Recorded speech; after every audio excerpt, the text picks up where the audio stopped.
Shalom, saudaraku sekalian, kaum Bapak Gereja Harapan Jemaat dan keluarga. Syukur pada Tuhan pemilik kehidupan yang mempertemukan kita kembali melalui pemberitaan firman Tuhan saat ini. Kita baru saja memperingati hari pencurahan Roh Kudus atau Pentakosta. Kiranya kuasa Roh Kudus yang terus menjadi milik kita dan mendiami hati kita dalam menjalani seluruh hidup dan kehidupan kita serta seluruh anggota keluarga kita. Amin. Kaum Bapak Gereja yang diberkat Tuhan. Bacaan Alkitab bagi kita diambil dari Kolose pasal 3 ayat 18 sampai ayat 21. Bacaan ini mengingatkan kaum Bapak Gereja dalam menjalani tanggung jawabnya antara lain. 1. Sebagai suami yang mengasihi istri. Ayat 19 mengatakan, "Hai suami-suami, kasihilah istrimu dan janganlah berlaku kasar terhadap dia." Tanggung jawab utama seorang suami adalah mengasihi istrinya. Kasih di sini bukanlah kasih yang bersifat egois atau menuntut, melainkan kasih yang tulus dan berkorban, seperti Kristus mengasihi gerejanya. Mengasihi istri berarti memberikan perhatian, mendengarkan, dan memahami kebutuhan serta perasaannya. Hal ini juga berarti tidak bersikap kasar atau menyakiti hati istri. Kasih yang sejati adalah kasih yang penuh kelembutan dan pengertian. Kasih ini diwujudkan dalam tindakan nyata setiap hari, seperti memberikan pujian, menunjukkan rasa hormat, dan memberikan dukungan dalam berbagai situasi kehidupan. Sebagai suami, kita dipanggil untuk menciptakan lingkungan rumah tangga yang penuh kasih dan damai. Ini berarti kita harus siap mengorbankan diri dan menempatkan kebutuhan istri di atas kebutuhan kita sendiri. Dengan demikian, kita akan meneladani kasih Kristus yang berkorban bagi gerejanya. Seorang filsuf terkenal bernama Antoine de Saint-Exupéry pernah menulis, "Cinta bukanlah hanya saling memandang, tetapi melihat bersama ke arah yang sama." Kutipan ini menekankan pentingnya kesatuan visi dan tujuan dalam hubungan suami istri, mengingatkan kita bahwa cinta sejati melibatkan perjalanan bersama dan saling mendukung dalam setiap langkah kehidupan. 2. Sebagai ayah, tidak menyakitkan hati anak. Ayat 21 mengatakan, "Hai bapak-bapak, janganlah sakiti hati anak-anakmu, supaya jangan tawar hati mereka." Seorang ayah memiliki peran penting dalam membentuk karakter dan kepribadian anak-anaknya. Tanggung jawab ini mencakup memberikan teladan yang baik, mendidik dengan kasih, dan mengarahkan mereka kepada jalan Tuhan. Seorang ayah harus berhati-hati agar tidak menyakiti hati anak-anaknya, baik secara fisik maupun emosional. Sikap yang terlalu keras atau otoriter bisa membuat anak-anak tawar hati dan kehilangan semangat. Sebaliknya, ayah harus mendidik dengan sabar, penuh kasih, dan memberikan dorongan serta dukungan yang mereka butuhkan. Mengajar anak-anak untuk hidup dalam kebenaran firman Tuhan adalah tanggung jawab yang sangat penting.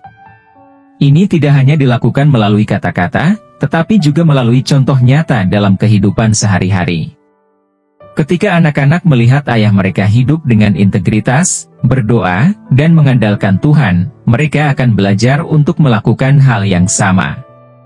Charles Wadsworth berkata, "Seorang ayah adalah seseorang yang ingin menangkapmu sebelum kau jatuh tetapi malah mengangkatmu, mengusap lututmu, dan mengizinkanmu mencoba lagi." Kata bijak ini menggambarkan peran seorang ayah yang memberikan bimbingan dan dukungan, memungkinkan anak-anak untuk belajar dari kesalahan mereka dan tumbuh menjadi pribadi yang lebih baik. 3. Sebagai kepala keluarga, menjadi pemimpin yang bijaksana. Sebagai kepala keluarga, kaum Bapak Gereja dipanggil untuk menjadi pemimpin yang bijaksana. Kepemimpinan ini bukanlah untuk menunjukkan kekuasaan, melainkan untuk melayani dan membawa keluarganya lebih dekat kepada Tuhan. Seorang pemimpin keluarga harus memimpin dengan keteladanan, keadilan, dan integritas. Pemimpin yang bijaksana juga berarti membuat keputusan yang terbaik untuk kesejahteraan seluruh keluarga, baik secara rohani, emosional, maupun fisik. Ini memerlukan kebijaksanaan dari Tuhan, yang dapat kita peroleh melalui doa dan penyerahan diri kepadanya. Sebagai kepala keluarga, kita harus memastikan bahwa keluarga kita mengikuti nilai-nilai Kristen. Ini termasuk menghadiri ibadah bersama, berdoa bersama, dan membaca firman Tuhan bersama-sama. Dengan cara ini, kita membangun fondasi iman yang kuat dalam keluarga kita. John C. Maxwell pernah berkata, seorang pemimpin adalah seseorang yang mengetahui jalan, berjalan di jalan itu, dan menunjukkan jalan tersebut kepada orang lain. Kutipan ini menekankan bahwa seorang kepala keluarga harus menjadi teladan dalam tindakan dan keputusan, menunjukkan jalan yang benar kepada anggota keluarganya melalui sikap dan perilaku yang penuh integritas dan tanggung jawab. Saudara-saudaraku, kaum bapak gereja yang dikasihi dan mengasihi Tuhan Yesus.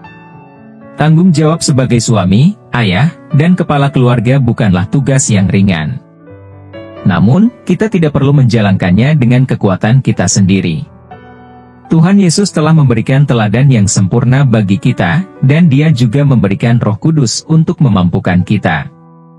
Marilah kita selalu mengandalkan Tuhan dalam setiap aspek kehidupan kita. Berdoalah selalu kepada Tuhan agar Tuhan memberi kita hikmat, kekuatan, dan kasih yang kita butuhkan untuk menjadi suami, ayah, dan kepala keluarga yang sesuai dengan kehendak-Nya.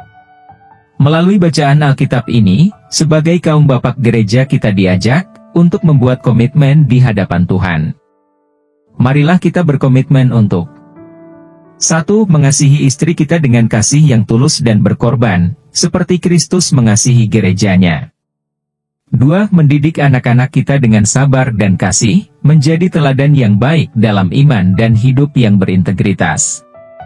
3. Memimpin keluarga kita dengan bijaksana, adil, dan penuh kasih, selalu mengandalkan Tuhan dalam setiap keputusan yang kita buat. Marilah kita mohon agar Roh Kudus membimbing kita dalam setiap langkah, memberi kita kekuatan untuk menjalankan tanggung jawab kita dengan setia.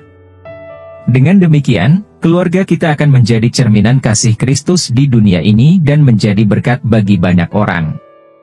Saya akhiri khotbah ini dengan sebuah kisah inspiratif ini. Semoga menginspirasi kita dalam menjalani tugas dan tanggung jawab kita sebagai seorang kaum bapak gereja saat ini. Di sebuah kota yang ramai, hiduplah Pak Budi, seorang bapak gereja yang dihormati.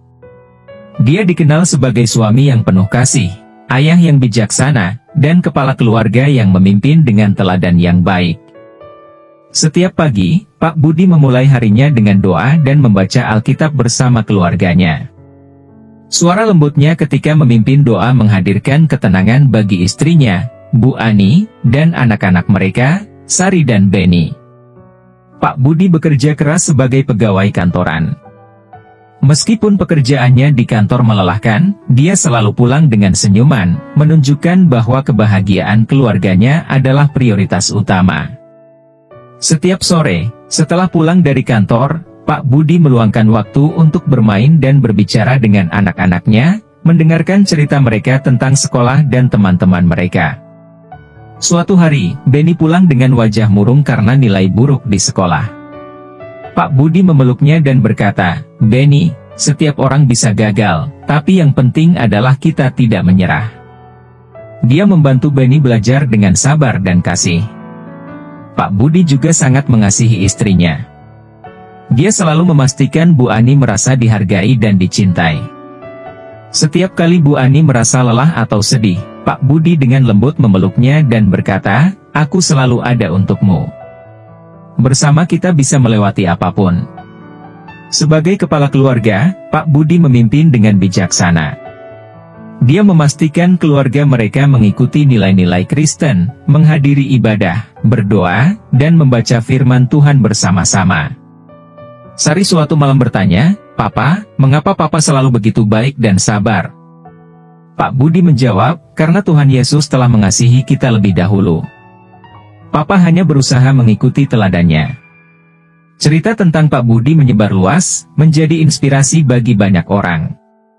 Dia mengajarkan bahwa menjadi suami, ayah, dan kepala keluarga adalah panggilan mulia yang harus dijalani dengan kasih dan ketulusan, mengikuti teladan Kristus. Saudaraku sekalian, demikianlah khotbah kita saat ini. Kiranya Tuhan memberkati kita semua dalam usaha kita untuk membangun keluarga yang berpusat pada Kristus dan menjadi saksi kasih-Nya di dunia ini. Semoga diberkati dengan firman Tuhan saat ini. Amin.